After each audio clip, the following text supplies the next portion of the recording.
Coming up on today's show, a Raw star has been written off TV indefinitely. The main event for Crown Jewel 2021 has been announced, and we've got an update on some top NXT stars' contracts, so stay tuned. But before we get there, please welcome to the news table the best football manager, assistant manager, assistant to the manager in the world, Mr. Owen Mawson, doing his first news video. He's very nervous, so leave lots of nice comments. Yes. I mean, isn't he handsome? I edit these every single day, it seems like, so I should be. You're gonna nail it. I should be okay. We'll see. I'm a nervous boy, which you'll probably tell. Have you pissed already. yourself? Oh God! Did you have to mention a that? top WWE Raw star has been written off TV indefinitely. That man's name is Montel Vontavious Porter. Following the attack by that horrible Viper, Randy Orton, the RKO, on Monday Night Raw, he's been written off TV. This has been confirmed by WWE, and we've got the real reason why. WWE tweeted, due to an RKO from Randy Orton this past Monday,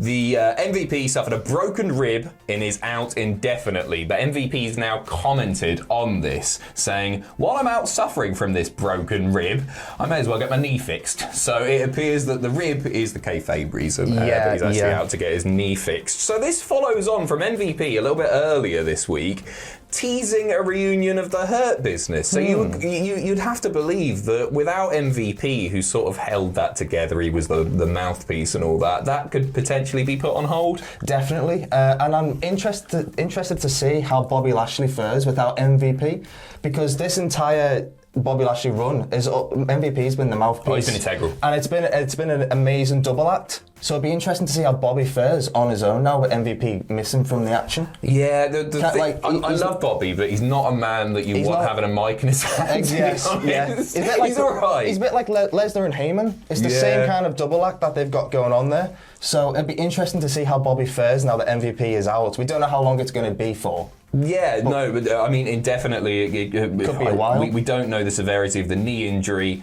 or the rib injury either. So we'll keep you updated.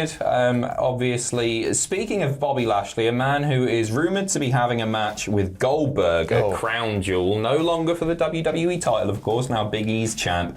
But the main event has been officially set by WWE. It's been announced on October 21st in Saudi Arabia. Roman Reigns will be, definitely defending. Will defend the Universal title against Brock Lesnar. So that all depends on if Roman Reigns can successfully defend against Finn Balor at Extreme Rules. Demon Finn Balor. The demon Balor. He's already beat Finn once. Can he beat Demon Finn? But there's only one man that has ever been able to. His name's Samoa Joe. He's off at the moment as well. Hopefully he's doing all right. Giving him a ring, couldn't he? Yeah, right. I've got a few tips. What do you think about this being announced before Extreme Rules? Because I think it undersells Finn. I know they're going with the whole it depends if Roman's got the title by then, but actually I think the sad thing about this is, and I don't mind Roman beating the Demon at all. I think I mentioned this before. It's another feather in Roman's cap. I got a load of nasty comments about it, but whatever. I don't mind that at all.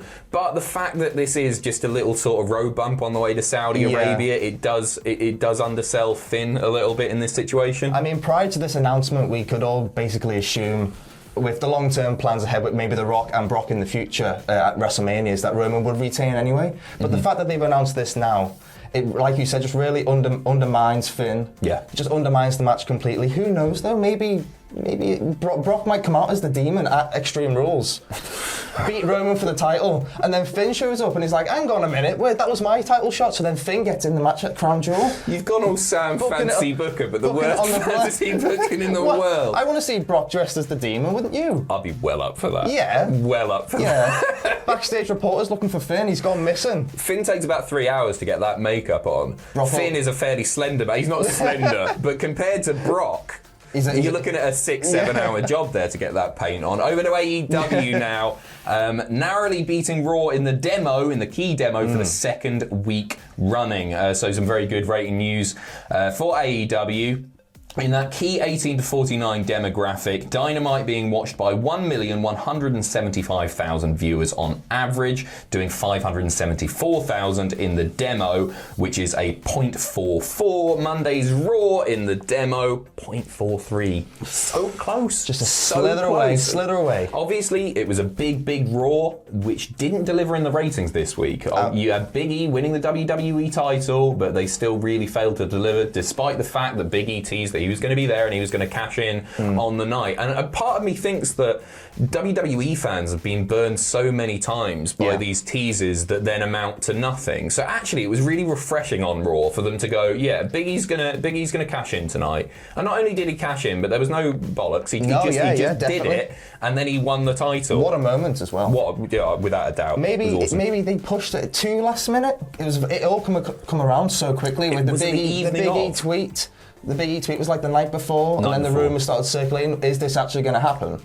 And AEW obviously getting the win again in the key demo, riding that high wave. Yeah, with sure. everyone coming on in. I don't think we can. I hope WWE don't blame Big E for this. I didn't even consider really hope that they don't, because it's got nothing to do with him.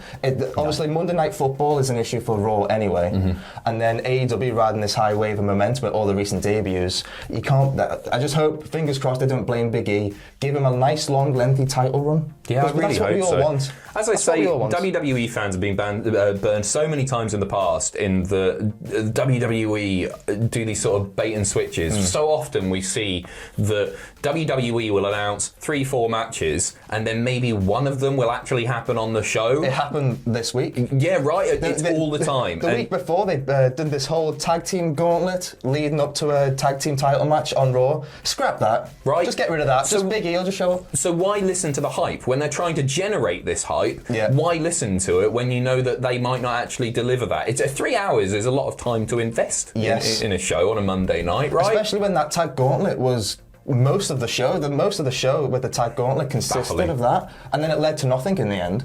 It's the crazy rewrites before the show. They seem to happen every single week. Vince will come in, tear the script up, and you get a new Raw. The writer, I can't imagine being a writer in WWE. Speaking of AEW, though, backstage morale reportedly very high. PW Insider noting that morale is very high right now ahead of next week's big shows at New York's Arthur Ashe Stadium. The word going around is that everyone wants to be on the Grand Slam cards because they're seen as a milestone for the company, being both their New York debuts and the biggest crowds to date. They're going to be awesome shows. They're stacked, Adam. Crazy. Have you seen the cards? Yeah, I've seen the cards. Oh my word. Kenny Omega, Bryan Danielson, non-title match, but still, dream match. Yep. CM Punk wrestling his first TV match. That's on Rampage against Hobbs. Who else have we got? Who else we got? Adam Cole and Young Bucks on Rampage as well. They've stacked them so high. And I think they're going to be excellent shows. A lot of this sort of feeds into an earlier report that just CM Punk coming in has gotten people really, really excited, and it's really fun to be backstage. People are said to be like learning more, and you've got all of these pros kicking about. I mean, it's obviously this is AEW's hottest period right now. They're doing really, really great stuff. I remember listening to CM Punk recently on Renee Paquette's podcast, Oral Sessions, and he was saying, like, backstage, there's a lot of CM Punk fans, like a lot of the wrestlers. They're grown up watching him, right? They're young people. It's a young talent roster. Yeah. And a lot of them, like, he was saying some of them have tattoos, like, related to him. He didn't say who. But Sting. Sting loved him as a man. Grew up massive CM Punk fan. Absolutely love Go to Sleep, Bosh. So I'm not surprised. Obviously, with the big, as I was saying earlier, the wave of momentum that they're on, morale's going to be high, and going into the biggest show, literally the biggest show that they've ever done in a big, massive stadium. Like 17,000 tickets maybe have been sold. Yep. It's getting close to 20,000. And the massive cards for both Dynamite and Rampage. I mean, it must be great. They've got to try and keep this momentum going, Definitely. which is very, very difficult. When you've literally just had Punk, Danielson, Cole all turn up Ruby within Soho like a as matter well. of weeks. Ruby Soho as well. Yeah. But you've got to. That's a very difficult thing to do, isn't it? Because bringing external people, I don't want to call them external people in, but bringing in familiar faces to the audience They've done the big uns now. They've done the big Yes. unless they can convince Dwayne to pop over there. Oh, we'll see. He might get a bit too sick of that tribal chief over on SmackDown. Just hop on over to AEW. Sorry, Roman's too nasty. I'm going to go and batter Christian He instead. absolutely hates Paul Heyman, does The Rock. I don't know if that's true or not. Right, really good news now. Johnny Gargano and Candice La Rey have revealed the gender of their baby. They put a lovely, very humorous gender reveal video on social media. And, drumroll please. Oh, It's a boy! Congratulations to them. Also, news on Candice La Rey's contract following that reveal. Fightful Select giving some new details about her contract. So Gargano's deal expires on December 3rd of this year, which is interesting in itself because that's not very far away, and NXT is changing a lot. Johnny Gargano's done basically everything there is to do on that brand. Yep. Will he be successful on the main roster? My gut says no. But Candice's contract doesn't match up. That's expiring at some point in 2022. We don't know the specifics, but that expires next year. The deal hasn't been frozen in the way that when wrestlers have to take time off due to injuries, their contract gets frozen, like we saw it with, I've seen it loads of times. Jeff Hardy springs to mind that he was off for ages, and so his contract was extended. That doesn't happen in this case. Happened to the late Brody Lee as well. Oh yeah, of course. Yeah, he was out for a long time with an injury, and he got a big extension on the end of his contract due to it. So she's done amazing, like just being on TV in the run up to it. She's been present there the whole time, and part of an integral part of one of the NXT's biggest stories with the whole Index stuff. Their work together since they've been turned heel, like a year or two ago now, a year and a half ago, it's been great. And yet everything lately with Indy and Dexter, it's been fantastic. Well, it got the main event spot on this week's literally. NXT, like it over the NXT title match, the four-way. Which again they didn't deliver on. They pulled someone from it, didn't they? Exactly. Getting that.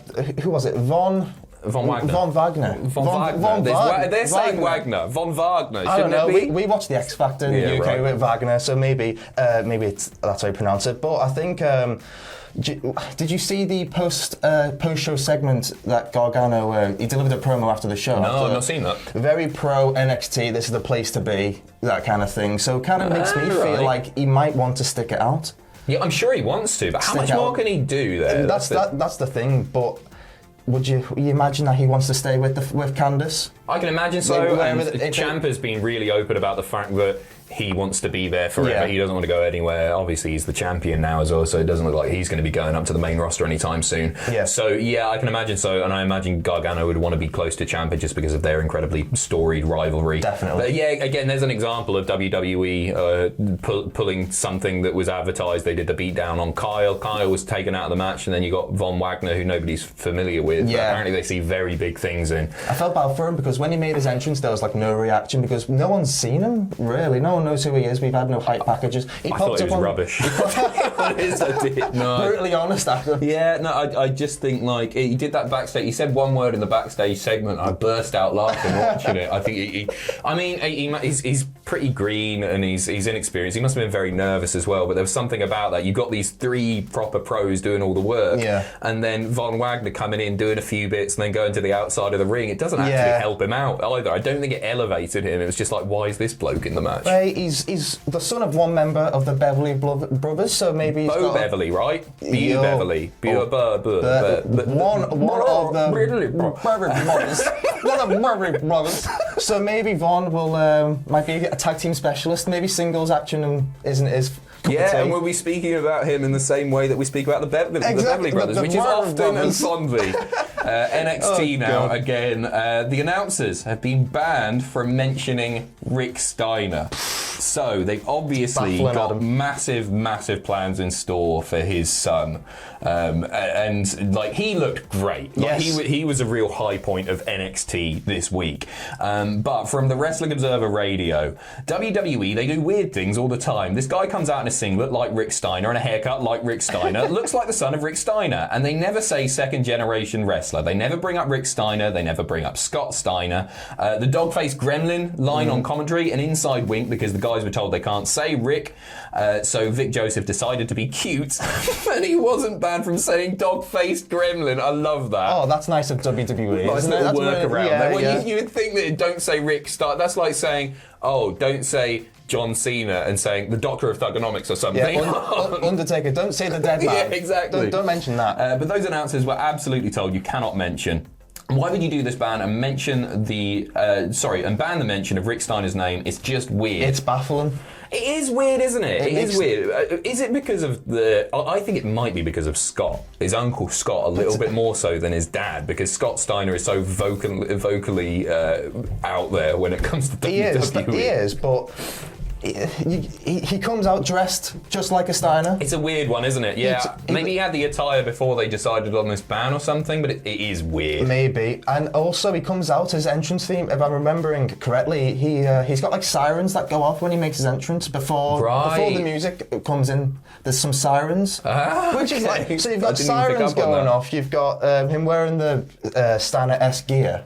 And also, if you heard his promo... he's doing the moves as well. He moves like his dad, that's for sure. And he sounds exactly like his dad. Yeah. He talks exactly like his dad. And everyone knows as well. Everyone knows yeah, you're right. What is the point? Maybe it's so that he stands out as a star on his own. You don't want to, God bless him, Michael McGillicuddy, Mr. Perfect him, just because the comparisons were made. And then there's a lot to live up to, and he is still very young, very green. Not that green, but he's got a long way to go, obviously. So maybe it's to try and protect him, but everyone knows. The main issue for me as well is the name. Rex Steiner was his developmental name, and now he's what was it? Braun Breaker. Braun Breaker. Double K, is it? Yeah, could have just kept Rex Steiner, guys. I mean, that would have been fine. It was. He only had that for a short period as well. He changed his social media. Anyway, right. Yes. That's us. We'll be back in a few hours with some more news, not about Rick Steiner's son. So tune in then. See you in a bit. How did he do? Let me know. In the comment. See you later.